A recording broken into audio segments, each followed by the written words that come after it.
Aviation कंपनीच्या 2100 कर्मचाऱ्यांसाठी सामाजिक कार्यकर्त्या अंजली दमानिया यांनी थेट मातोश्रीचं दार ठोठावलंय। पक्षप्रमुख उद्धव ठाकरे यांची भेट घेतली, पण बैठकीत असं काहीतरी घडलं की अंजली दमानिया संतापल्या आणि बैठकीतून बाहेरच पडल्या।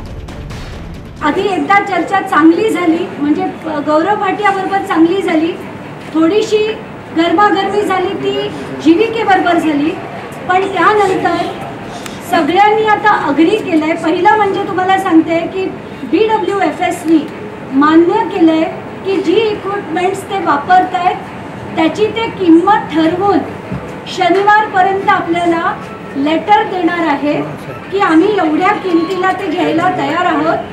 पण झालं ते झालं, आता खंबाटाच्या कर्मचाऱ्यांना कुठेही वणवण करण्याची गरज नसल्याचं शिवसेना पक्षप्रमुख उद्धव ठाकरे यांनी स्पष्ट केलंय। सगळ्यांनी मान्य केलेलं आहे की मूळ जे तुम्ही सगळे कामगार आहात, तुमची जी काही न्याय हक्काची देणी आहे ती मिळवून देण्यासाठी एकत्र एक टीम म्हणून काम करायचं। आणि त्याच्यामध्ये जीवीके पण म्हणाले की आप बोलिए हम आपके साथ है, जो भी करना चाहिए हम करेंगे।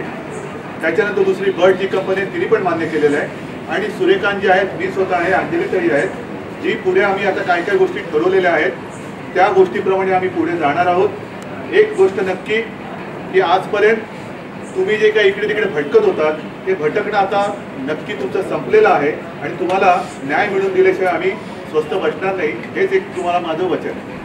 दरम्यान मातोश्रीवर ही बैठक सुरू असतानाच मुख्यमंत्री देवेंद्र फडणवीस यांनी कामगारांचं थकीत वेतन तातडीने देण्याचे आदेश खंबाटा एव्हिएशनला दिले। त्यामुळे भाजपा शिवसेनेतलं कुरघोडीचं राजकारणही पुन्हा एकदा स्पष्ट झालंय।